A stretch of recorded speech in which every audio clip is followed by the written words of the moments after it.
ജോലി ചെയ്ത് ക്ഷീണിച്ചതല്ലേ എന്നും പറഞ്ഞ് നാരങ്ങ വെള്ളമൊക്കെ നമ്മുടെ ജിൻഡപ്പന് കൊടുക്കുവാണോ സാബുമോൻ. വേണ്ട കുടിച്ചോന്ന് പറയുന്നുണ്ട്. വേണ്ട ഇത് ടിപ്പായിട്ട് അങ്ങ് കരുതിയാൽ മതി, എടുത്തോളാൻ പറയും. എന്നിട്ടാണ് ജിൻഡോ മേടിച്ച് കുടിക്കുകയൊക്കെ ചെയ്യുന്നത്. അപ്പൊ ജിൻഡപ്പൻ ജോലിയൊക്കെ ചെയ്ത് അവശനായി എന്ന് തന്നെ പറയാം. അഭിഷേക് ശ്രീകുമാറിന്റെ അടുത്ത് വന്നിട്ട് ഇങ്ങനെ നിന്നിട്ട് പറയുന്നുണ്ട്, തലയ്ക്കിപ്പോ എന്തോ അടി കിട്ടിയ പോലെ ഉണ്ട്, കുനിഞ്ഞിന്ന് വർക്ക് ചെയ്തിട്ടാണോ എന്നപ്പോ അഭിഷേക് ചോദിക്കുന്നുണ്ട്. ഷിവർ ചെയ്യുന്നുണ്ടോ എന്നൊക്കെ ചോദിക്കുന്നുണ്ട്. അത്രയ്ക്ക് അവശതയായി.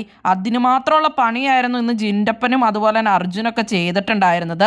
ജിൻഡപ്പൻ കിടന്ന് കഷ്ടപ്പാടിന് കണ്ടിട്ട് അപ്പൊ സാബുമോൻ പറയുവാണ് ഋഷിയോട്, വേണമെങ്കിൽ ശ്രീധുവിനെ സെക്യൂരിറ്റി ടൈം ഫുൾ ടൈം നിൽക്കണമെന്നില്ല, ശ്രീധുവിനോട് കൂടി ക്ലീനിങ്ങിൽ വന്നോളാൻ പറയുവാണ്. കാരണം അത്രയ്ക്കും അടിപൊളിയായിട്ടാണ് ജിൻഡോയും അർജുനും അവിടെ ക്ലീനിങ് ചെയ്യുന്നത്. ജിൻഡോ എന്റെ പൊന്നോ റൂമും അതുപോലെ തന്നെ ഗ്ലാസും എല്ലാം ഭയങ്കര നീറ്റാണ് കേട്ടോ ചെയ്തിരിക്കുന്നത്. അതുപോലെ തന്നെ അർജുനും നന്നായിട്ട് തന്നെയാണ് എല്ലാം ചെയ്യുന്നത്. ഡ്രസ്സ് എല്ലാം കൊണ്ടുവന്ന് ഇടുന്നതും അലക്കുന്നതും എല്ലാ കാര്യങ്ങളും ചെയ്യുന്നുണ്ട്. നെസ്റ്റിന്റെ റൂം മൊത്തം ക്ലീൻ ചെയ്യുന്നുണ്ട്. അതുപോലെ തന്നെ സാബു ഇരുന്ന റൂമൊക്കെ ഭയങ്കര വൃത്തിയായിട്ട് ഇട്ടിട്ടുണ്ട്. ഇന്നലെ കിച്ചൺ ടീമായിട്ടാണെങ്കിൽ ഇവർ നല്ല എഫോർട്ട് ഇടുന്നുണ്ടായിരുന്നു. അതിലും എഫോർട്ടാണ് ഇന്ന് ഇവർ ക്ലീനിങ് ചെയ്യുന്നത്. അങ്ങനെ പറയാൻ ഒരു കാരണം കൂടെ ഉണ്ട്. ഇന്നലെ ഈ ജാസ്മിനും സിജോയും ഒക്കെ ഹൗസ് കീപ്പിംഗ് ആയിരുന്നു കൊടുത്തിട്ടുണ്ടായിരുന്നത്. പക്ഷെ ഇത്രയ്ക്കൊന്നും അവരെ കാണിക്കുന്ന പോലും ഉണ്ടായിരുന്നില്ല. കാരണം അത്രയ്ക്കൊന്നും അവർ ചെയ്തില്ല എന്ന് വേണം പറയാനായിട്ട്. അപ്പൊ ഇന്ന് ലൈവില് ഫുൾ ഇവരുടെ ഒരു ഇത് കാണിച്ചോണ്ടേ ഇരിക്കുന്നുണ്ട്. അത് അവർ അത്രയ്ക്ക് എഫോർട്ട് ഇട്ട് ചെയ്യുന്നത് കൊണ്ട് തന്നെയാണ്. ശരിക്കും പറഞ്ഞാൽ ജാസ്മിനും സിജോയ്ക്കും ഒക്കെ ഈഗോ പ്രശ്നം ഉണ്ടായിരുന്നു. ഇവർക്ക് സ്ക്രീൻ സ്പേസ് കുറവാണ് ഈ സംഭവത്തിൽ വരുമ്പോൾ. ഹൗസ് കീപ്പിംഗ് ചെയ്യുമ്പോൾ ശരിക്കും പറഞ്ഞാൽ മറ്റുള്ളതുപോലെ സ്ക്രീൻ സ്പേസ് കിട്ടത്തില്ല അത്രയ്ക്ക്. അപ്പൊ അതുകൊണ്ട് തന്നെ അവർക്ക് ഹൗസ് കീപ്പിംഗിൽ പവർ റൂമാർ അവർ മനഃപൂർവ്വം ഇട്ടതാണ്.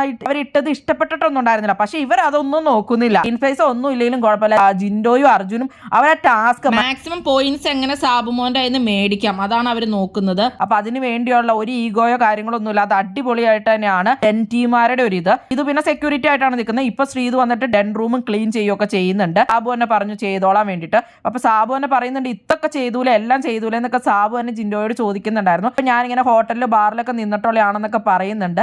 അത് കഴിഞ്ഞിട്ട് ജിൻഡോയ്ക്കും അർജുനും സ്പെഷ്യലായിട്ട് പോയിന്റ്സ് ഒക്കെ കൊണ്ടുപോയി കൊടുക്കുകയും ചെയ്തു. അതുപോലെ തന്നെ ശ്രീധുവിനും കൊടുത്തിട്ടുണ്ട്. അപ്പൊ അങ്ങനെ അടിപൊളിയായിട്ട് തന്നെയാണ് അപ്പൊ ഇവരുടെ ഒരു പെർഫോമൻസ് എന്ന് വേണം പറയാൻ. നന്നായിട്ട് തന്നെ പറയുന്ന കാര്യങ്ങളെല്ലാം ഇവർ ചെയ്തു കൊടുക്കുന്നുണ്ട്.